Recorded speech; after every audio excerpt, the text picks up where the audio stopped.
The Lightning Thief, Chapter 20. I battle my jerk relative. A Coast Guard boat picked us up, but they were too busy to keep us for long, or to wonder how 3 kids in street clothes had gotten out in the middle of the bay. There was a disaster to mop up. Their radios were jammed with distress calls. They dropped us off at the Santa Monica Pier with towels around our shoulders and water bottles that said, "I'm a junior Coast Guard," and sped off to save more people. Our clothes were sopping wet, even mine. When the Coast Guard boat had appeared, I had silently prayed they wouldn't pick me out of the water and find me perfectly dry, which might have raised some eyebrows. So I'd willed myself to get soaked. Sure enough, my usual waterproof magic had abandoned me. I was also barefoot because I'd given my shoes to Grover. Better the Coast Guard wonder why one of us was barefoot than wonder why one of us had hooves. After reaching dry land, we stumbled down the beach, watching the city burn against a beautiful sunrise. I felt as if I'd just come back from the dead, which I had. My backpack was heavy with Zeus's master bolt. My heart was even heavier from seeing my mother. "I don't believe it," Annabeth said. "We went all that way?" "It was a trick," I said, "a strategy worthy of Athena. "Hey," she warned. "You get it, don't you?" She dropped her eyes, her anger fading. "Yeah, I get it." "Well, I don't," Grover complained. "Would somebody—" "Percy," Annabeth said. "I'm sorry about your mother. I'm so sorry." I pretended not to hear her. If I talked about my mother, I was going to start crying like a little kid. The prophecy was right," I said. "You shall go west and face a god who has turned." But it wasn't Hades. Hades didn't want war among the big 3. Someone else pulled off the theft. Someone stole Zeus's master bolt and Hades' helm and framed me because I'm Poseidon's kid. Poseidon will get blamed by both sides. By sundown today, there will be a 3-way war, and I'll have caused it. Grover shook his head, mystified. "But who would be that sneaky? Who would want war that bad?" I stopped in my tracks, looking down the beach. Gee, let me think. There he was, waiting for us, in his black leather duster and his sunglasses, an aluminum baseball bat propped on his shoulder. His motorcycle rumbled beside him, its headlight turning the sand red. "Hey, kid," Ares said, seeming genuinely pleased to see me. "You were supposed to die." "You tricked me," I said. "You stole the helm and the master bolt." Ares grinned. "Well, now, I didn't steal them personally. Gods taking each other's symbols of power, that's a big no-no. But you're not the only hero in the world who can run errands." "Who did you use? Clarice?" "She was there at the winter solstice." The idea seemed to amuse him. "Doesn't matter. The point is, kid, you're impeding the war effort. See, you've got to die in the underworld. Then old Seaweed will be mad at Hades for killing you. Corpse Breath will have Zeus's master bolt, so Zeus will be mad at him. And Hades is still looking for his." From his pocket, he took out a ski cap, the kind bank robbers wear and placed in between the handlebars of his bike. Immediately, the cap transformed into an elaborate bronze war helmet. "The Helm of Darkness," Grover gasped. "Exactly," Ares said. "Now, where was I? Oh, yeah. Hades will be mad at both Zeus and Poseidon because he doesn't know who took this. Pretty soon, we got a nice little 3-way slugfest going." "But they're your family," Annabeth protested. Ares shrugged. "Best kind of war. Always the bloodiest. Nothing like watching your relatives fight, I always say." "You gave me the backpack in Denver," I said. "The master bolt was in there the whole time?" "Yes and no," Ares said. "It's probably too complicated for your little mortal brain to follow. But the backpack is the master bolt's sheath, just morphed a bit. The bolt is connected to it. Sort of like that sword you got, kid. It always returns to your pocket, right?" I wasn't sure how Ares knew about that, but I guess a god of war had to make it his business to know about weapons. "Anyway," Ares continued, "I tinkered with the magic a bit, so the bolt would only return to the sheath once you reach the underworld. You get close to Hades. Bingo, you got mail. If you died along the way, no loss. I still had the weapon." "But why not just keep the master bolt for yourself?" I said. "Why send it to Hades?" Ares got a twitch in his jaw. For a moment, it was almost as if he were listening to another voice. Deep inside his head. Why didn't I? Yeah, with that kind of firepower. He held the trance for 1 second, 2 seconds. I exchanged nervous looks with Annabeth. Ares' face cleared. I didn't want the trouble. Better to have you caught red-handed, holding the thing. You're lying, I said. Sending the bolt to the underworld wasn't your idea, was it? Of course it was. Smoke drifted up from his sunglasses as if they were about to catch fire. You didn't order the theft, I guess. Someone else sent a hero to steal the 2 items. Then, when Zeus sent you to hunt him down, you caught the thief. But you didn't turn him over to Zeus. Something convinced you to let him go. You kept the items until another hero could come along and complete the delivery. That thing in the pit is ordering you around. I am the god of war. I take orders from no one. I don't have dreams. I hesitated. Who said anything about dreams? Ares looked agitated, but he tried to cover it with a smirk. Let's get back to the problem at hand, kid. You're alive. I can't have you taking that bolt to Olympus. You just might get those hard-headed idiots to listen to you. So I've got to kill you. Nothing personal. He snapped his fingers. The sand exploded at his feet, and out charged a wild boar, even larger and uglier than the one whose head hung above the door of Cabin 7 at Camp Half-Blood. The beast pawed the sand, glaring at me with beady eyes as it lowered its razor-sharp tusks and waited for the command to kill. I stepped into the surf. Fight me yourself, Ares. He laughed, but I heard a little edge to his laughter, an uneasiness. You've only got one talent, kid. Running away. You ran away from the Chimera. You ran away from the underworld. You don't have what it takes. Scared? In your adolescent dreams. But his sunglasses were starting to melt from the heat of his eyes. No direct involvement. Sorry, kid. You're not at my level. Annabeth said, Percy, run! The giant boar charged, but I was done running from monsters, or Hades, or Ares, or anybody. As the boar rushed me, I uncapped my pen and sidestepped. Riptide appeared in my hands. I slashed upward. The boar's severed right tusk fell at my feet, while the disoriented animal charged into the sea. I shouted, Wave! Immediately, a wave surged up from nowhere and engulfed the boar, wrapping around it like a blanket. The beast squealed once in terror, then it was gone, swallowed by the sea. I turned back to Ares. Are you going to fight me now? I asked, or are you going to hide behind another pet pig? Ares' face was purple with rage. Watch it, kid. I could turn you into a cockroach, I said, or a tapeworm. Yeah, I'm sure. That'd save you from getting your godly hide whipped, wouldn't it? Flames danced along the top of his glasses. Oh man, you're really asking to be smashed into a grease spot. If I lose, turn me into anything you want. Take the bolt. If I win, the helm and the bolt are mine, and you have to go away. Ares sneered. He swung the baseball bat off his shoulder. How would you like to get smashed, classic or modern? I showed him my sword. That's cool, dead boy, he said. Classic it is. The baseball bat changed into a huge two-handed sword. The hilt was a large silver skull with a ruby in its mouth. Percy, Annabeth said, don't do this. He's a god. He's a coward, I told her. She swallowed. Wear this at least, for luck.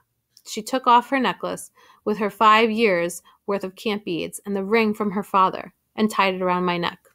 Reconciliation, she said, Athena and Poseidon together. My face felt a little warm, but I managed to smile. Thanks. And take this, Grover said. He handed me a flattened tin can that he'd probably been saving in his pocket for 1,000 miles. The satyrs stand behind you. Grover, I don't know what to say. He patted me on the shoulder. I stuffed the tin can in my back pocket. You all done saying goodbye? Ares came toward me, his black leather duster trailing behind him, his sword glinting like fire in the sunrise.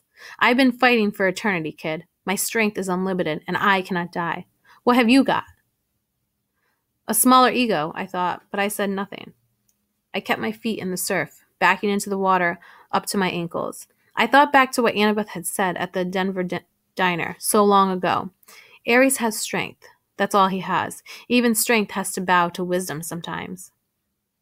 He cleaved downward at my head, but I wasn't there. My body thought for me. The water seemed to push me into the air, and I catapulted over him, slashing as I came down. But Ares was just as quick. He twisted, and the strike that should have caught him directly in the spine was deflected off the end of his sword hilt. He grinned. Not bad, not bad. He slashed again, and I was forced to jump onto dry land. I tried to sideswipe to get back to the water, but Ares seemed to know what I wanted. He outmaneuvered me, pressing so hard I had to put all my concentration on not getting sliced into pieces. I kept backing away from the surf. I couldn't find any openings to attack. His sword had a reach several feet longer than Anaclusmus. Get in close, Luke had told me once. Back in our sword class, when you've got the shorter blade, get in close. I stepped inside with a thrust, but Ares was waiting for that. He knocked my blade out of my hands and kicked me in the chest. I went airborne, 20, maybe 30 feet. I would have broken my back if I hadn't crashed into the soft sand of a dune. Percy! Annabeth yelled. Cops! I was seeing double. My chest felt like it had just been hit with a battering ram, but I managed to get to my feet. I couldn't look away from Ares for fear he'd slice me in half, but out of the corner of my eye, I saw red lights flashing on the shoreline boulevard. Car doors were slamming. There, officer, somebody yelled. See? A gruff cop voice. Looks like that kid on TV. What the heck? That guy's armed, another cop said. Call for backup. I rolled to one side of Ares' blade, slashed the sand. I ran for my sword, scooped it up, and launched a swipe at Ares' face, only to find my blade deflected again.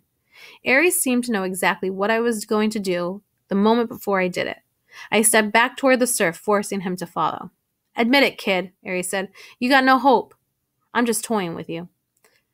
My senses were working overtime. I now understood what Annabeth had said about ADHD keeping you alive in battle. I was wide awake, noticing every little detail. I could see where Ares was tensing. I could tell which way he would strike. At the same time, I was aware of Annabeth and Grover 30 feet to my left. I saw a second cop car pulling up, siren wailing. Spectators, people who had been wandering the streets because of the earthquake, were starting to gather. Among the crowd, I thought I saw a few who were walking with the strange trotting gait of disguised satyrs. There were shimmering forms of spirits, too, as if the dead had risen from Hades to watch the battle. I heard the flap of leathery wings circling somewhere above. More sirens. I stepped farther into the water, but Ares was fast. The tip of his blade ripped my sleeve and grazed my forearm. A police voice on the megaphone said, Drop the guns! Set them on the ground! Now! Guns? I looked at Ares' weapon, and it seemed to be flickering. Sometimes it looked like a shotgun, sometimes a two-handed sword. I didn't know what the humans were seeing in my hands, but I was pretty sure it wouldn't make them like me. Ares turned to glare at our spectators, which gave me a moment to breathe. There were 5 police cars now, and a line of officers crouching behind them, pistols trained on us. This is a private matter, Ares bellowed.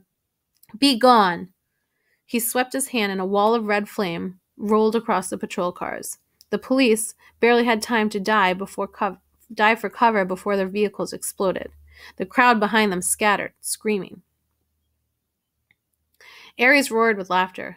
Now, little hero, let's add you to the barbecue. He slashed. I deflected his blade. I got close enough to strike, tried to fake him out with a feint, but my blow was knocked aside. The waves were hitting me in the back now. Ares was up to his thighs, wading in after me.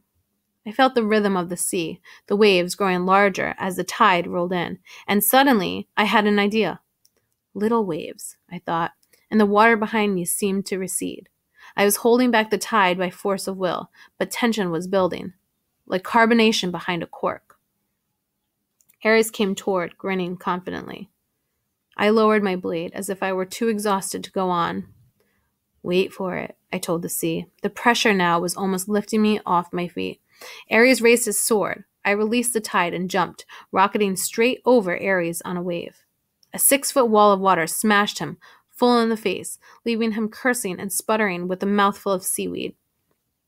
I landed behind him with a splash and feinted toward his head, as I'd done before. He turned in time to raise his sword, but this time he was disoriented. He didn't anticipate the trick.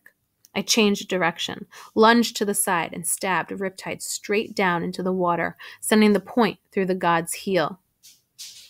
The roar that followed made Hades' earthquake look like a minor event. The very sea was blasted back from Ares, leaving a wet circle of sand 50 feet wide. Ichor, the golden blood of the gods, flowed from a gash in the war god's boot. The expression on his face was beyond hatred. It was pain, shock, complete disbelief that he had been wounded.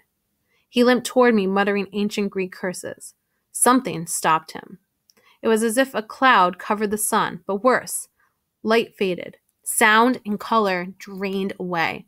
A cold, heavy presence passed over the beach, slowing time, dropping the temperature to freezing, and making me feel like life was hopeless. Fighting was useless.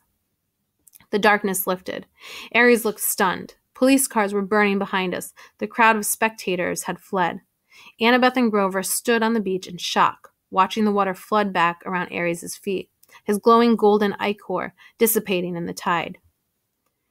Ares lowered his sword. You have made an enemy, godling, he told me. You have sealed your fate. Every time you raise your blade in battle, every time you hope for success, you will feel my curse. Beware, Perseus Jackson, beware. His body began to glow. Percy, Annabeth shouted, don't watch! I turned as the god Ares revealed his true immortal form. I somehow knew that if I looked, I would disintegrate into ashes. The light died. I looked back. Ares was gone. The tide rolled out to reveal Hades' bronze helm of darkness. I picked it up and walked toward my friends. But before I got there, I heard the flapping of leathery wings. 3 evil-looking grandmothers with lace hats and fiery whips drifted down from the sky and landed in front of me. The middle fury, the one who had been Mrs. Dodd, stepped forward. Her fangs were bared, but for once she didn't look threatening. She looked more disappointed, as if she'd been planning to have me for supper, but had decided I might give her indigestion. We saw the whole thing, she hissed. So, it truly was not you. I tossed her the helmet, which she caught in surprise. Return that to Lord Hades, I said. Tell him the truth. Tell him to call off the war. She hesitated, then ran a forked tongue over her green, leathery lips. Live well, Percy Jackson. Become a true hero. Because if you do not, if you ever come into my clutches again, she cackled, savoring the idea. Then she and her sisters rose on their bats' wings, fluttered into the smoke-filled sky, and disappeared. I joined Grover and Annabeth, who were staring at me in amazement. Percy, Grover said. That was so incredibly terrifying, said Annabeth. Cool, Grover corrected. I didn't feel terrified. I certainly didn't feel cool. I was tired and sore and completely drained my energy. Did you guys feel that? Whatever it was, I asked. They both nodded uneasily. Must have been the Furies overhead, Grover said, but I wasn't so sure. Something had stopped Ares from killing me, and whatever could do that was a lot stronger than the Furies. I looked at Annabeth, and an understanding passed between us. I knew now that was it. What was in that pit? What had spoken from the entrance of Tartarus? I reclaimed my backpack from Grover and looked inside. The Master Bolt was still there. Such a small thing to almost cause World War III. We have to get back to New York, I said, by tonight. That's impossible, Annabeth said, unless we fly, I agreed. She stared at me. Fly like in an airplane, which you were warned never to do, lest Zeus strike you out of the sky, and carrying a weapon that has more destructive power than a nuclear bomb? Yeah, I said. Pretty much exactly like that. Come on,